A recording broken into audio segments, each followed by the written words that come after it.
আসসালামু আলাইকুম। শৌখিন এগ্রো ফার্মে আপনাদের সবাইকে স্বাগতম। আজকে কথা বলবো প্রচণ্ড গরমে কিভাবে হাঁস মুরগির যত্ন নেবেন। প্রচণ্ড গরমে হাঁস মুরগি বাঁচানোটাই এখন টাফ হয়ে পড়েছে। আপনি যদি একটু সতর্ক হন বা একটু যত্ন নেন তাহলে কিন্তু হাঁস মুরগির কোনো রোগ ব্যাধি আপনার কাছে আসতে পারবে না বা হাঁস মুরগি গরু ছাগল সব কিছুই সুস্থ থাকবে। সেজন্য আপনার করণীয়, হাঁস মুরগির জন্য ঠান্ডা ঘর বা স্থান নির্বাচন করতে হবে যেন উপরে গাছ থাকে এবং প্রচুর পরিমাণে যেন বাতাস যাতায়াত করতে পারে সেই রকম। আর যদি বসতবাড়ি গ্রামে হয় তাহলে কোনো সমস্যা নেই, ফাঁকা জায়গায় ছেড়ে পালন করলে সেইখানে বাতাস থাকে বা ঠান্ডা ছায়াযুক্ত স্থানে ওরা আশ্রয় নেয়।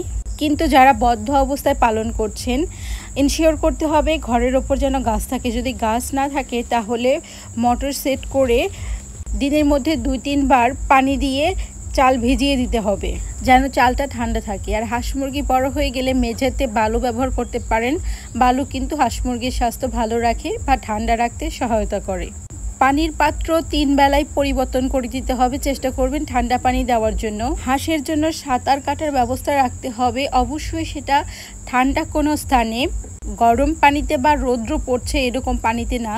চীনা হাঁসের জন্য এতটুকুই পানি যথেষ্ট। দেখতে পাচ্ছেন ওরা কত সুন্দর সানন্দে গোসল করছে ঠান্ডা পানি দিয়ে। দুপুরের দিকে ডিহাইড্রেশন কাটানোর জন্য স্যালাইনের ব্যবস্থা করতে পারেন হাঁস মুরগির জন্য, বা ঠান্ডা পানিতে একটু লেবুর জল মিশিয়ে দিলেও কিন্তু সেটা অনেক ভালো কাজ করে। পুষ্টিকর এবং সুষম খাবার নিশ্চিত করতে হবে। খাবার 3 বেলা দেওয়ার চেষ্টা করবেন, বেশি কখনো দিবেন না। বেশি খাবার কিন্তু ওদের শরীরে তাপমাত্রা বাড়িয়ে দিতে পারে। দুপুরের দিকে বড় হাঁস মুরগি হলে একটু সবজি দেওয়ার চেষ্টা করবেন, যেমন অনেক মুরগি শাকসবজি খেতে পছন্দ করে। সজনে পাতা, নিম পাতা এগুলো খেলে মুরগির শরীর ভালো থাকে, অ্যান্টিবায়োটিকের কাজ করে এবং রোগ প্রতিরোধের ক্ষমতা বৃদ্ধি পায়। এটা আমার কবুতরের খামার, মাশাআল্লাহ আলহামদুলিল্লাহ কবুতরগুলো ভালো আছে। নিয়মিত কবুতরের ঘরগুলো পরিষ্কার রাখতে হবে। আর কবুতরকে পানি দেওয়ার সময় পানির সাথে হলুদ বাটা, আদা বাটা, সেই সাথে কালো জিরার পেস্টও নিশ্চিত করতে হবে যাতে ওদের রোগ প্রতিরোধের ক্ষমতা বাড়ে। সপ্তাহে 1-2 দিন এটা দিলেই হবে। আর লেয়ার মুরগির খামার হলে অবশ্যই চাল ভিজিয়ে দিতে হবে এবং সম্ভব হলে মুরগিগুলোকেও দুপুরে ভিজিয়ে দিতে হবে যাতে করে ডিহাইড্রেশন বা হিট স্ট্রোক না হয়। এগুলো চীনা হাঁস আমার বসত বাড়িতেই ছাড়া অবস্থায় পালন করি। ওরা কিন্তু ঠান্ডা জায়গা নির্বাচন করে নিয়েছে এবং সেখানে বসে রেস্ট নিচ্ছে।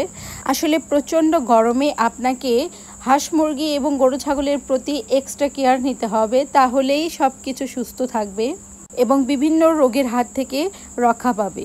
আমার এই শৌখিন এগ্রো ফার্মটি একটি বসত বাড়িতে অবস্থিত এবং অনেক গাছগাছালি আছে, ঠান্ডা এবং সুশীতল, সেই সাথে প্রচুর বাতাস থাকে।